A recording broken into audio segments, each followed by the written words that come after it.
My dad is my hero. As you heard at the Levaya and again here tonight, he was truly one of a kind and a very special person.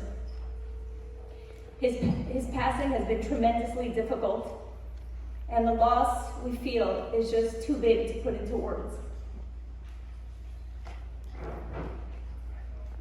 I don't think any of us realized just how huge of a void, of an emptiness we would feel.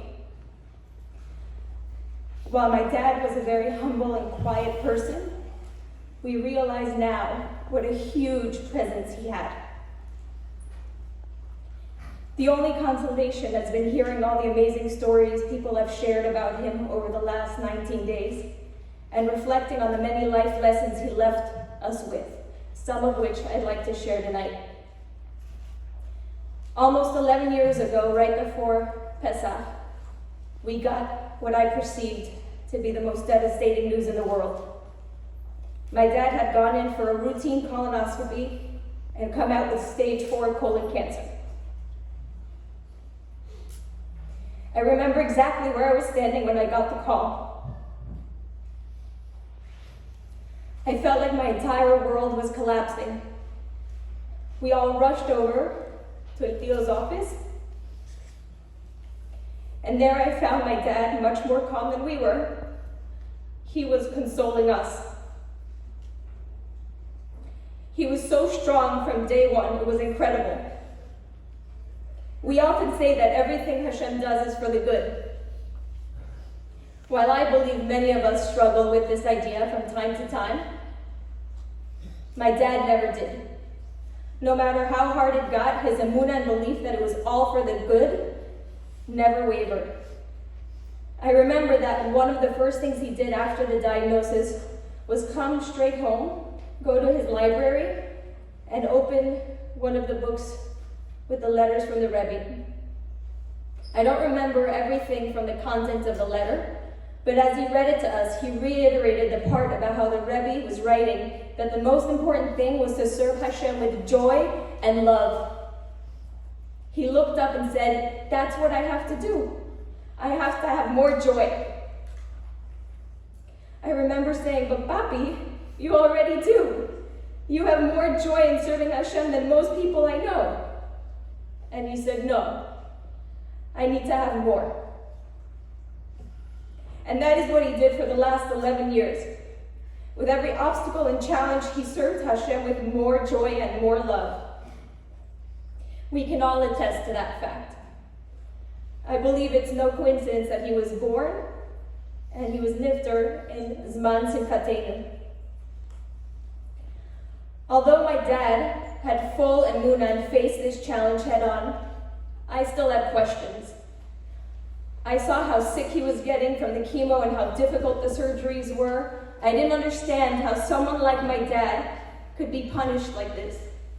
So a friend of mine in LA encouraged me to go visit a rabbi that was in Los Angeles, visiting from Israel, an expert on emunah. And when I went to see him and told him the whole story, the kind of person that my father was and what he was going through, he said, "Please get your father on the phone right now." My dad answered the phone, and he said, "Rav Menachem Mendel, I just want you to know that Hashem loves you very much. This is not in any way a punishment or a tikkun that you need to correct. This is simply Hashem showing you love. He wants an even closer relationship with you, and through this challenge, you will get closer and closer to Hashem." When he hung up the phone, he turned to me and said that many times Hashem chooses special people like him that have the ability to impact so many as a vessel to bring all the people around him closer to Hashem and to do more mitzvahs. After that day, I realized that this was more a test and a challenge for us, his family, his friends, his community, than it was for him. And after seeing how many people over the last 11 years, have gotten closer to Hashem, have done more davening, have taken on more mitzvahs in honor of my dad's refuah, it is clear why Hashem chose him to be a shaliach. Another important lesson that he left us with that I truly didn't comprehend until after his passing. Thanks to Rabbi Wolf, I hope you're here that I don't mess this up. This past Shabbos, I had the opportunity to attend Rabbi Wolf's Hasidus class, which I understand from my Uncle Moshe was something that my dad started. Yes. Rabbi Wolf briefly explained the difference between Chachma, wisdom, Bina, understanding, and Das, knowledge. He spent most of the class explaining the meaning of Das. He explained that Das is the true knowledge, when an idea transcends the mind and penetrates your heart and your soul. I believe he actually said that Das is the bridge between the brain and the heart, when you are able to truly internalize, live, and breathe the idea, the concept. That's when you have Das. It's not only a difficult concept to understand, but an even more difficult state to achieve. He used an analogy that I could relate to perfectly about the difference between hearing about the loss of a friend's father versus hearing about the loss of your own father. In one case, you simply know a piece of information, and in the other, the information consumes your entire being. And the lesson is that we should strive to relate to Hashem, to have the kavanah through that das on a daily basis. When I thought about this idea and processed it, two things came to mind that I learned from my dad, but I didn't truly understand until after that class. As a teenager, I remember asking my dad the very common question about how some people are capable of knowing so much about Torah and learning so much, but not keep the mitzvot and not be on the derech. His response was, they just don't know. And I would argue and say, of course they do. They were in the same class we just took. I don't understand. Of course they know.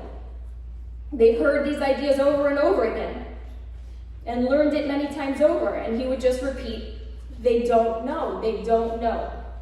And Hashem doesn't punish or judge those that don't know. I remember thinking to myself at the time that either he didn't understand what I was asking, or he's just trying to teach me to give a person a benefit of the doubt and not be judgmental, which may have been part of it. But now I understand that the lesson was much deeper. He was telling me that they didn't have the da'as. They truly didn't know, because if they had the da'as, they would do.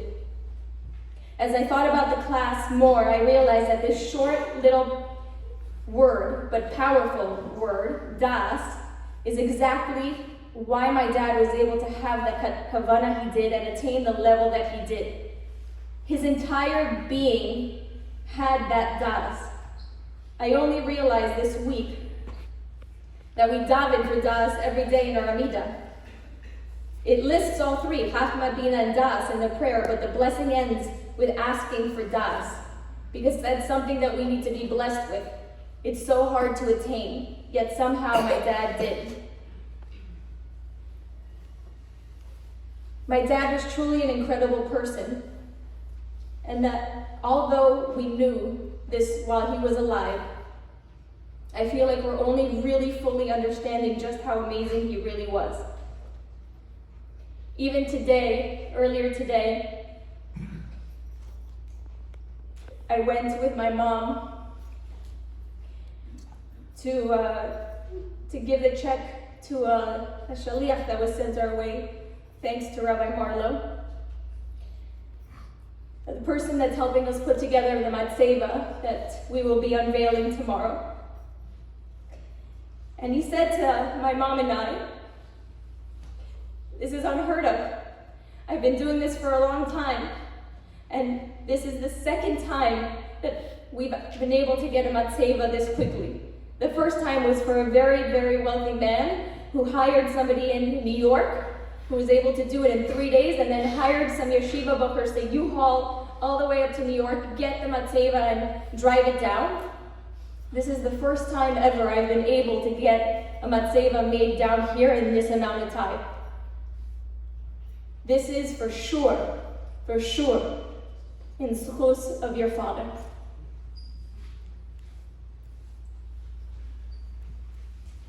I feel beyond blessed and privileged, and I know my sisters do too, that Hashem chose us to be one of his daughters. And I look forward to continuing to learn from him and continuing to do mitzvahs and inspire others to do mitzvahs in his honor, so that we can be zocheh to bring Mashiach now and be reunited.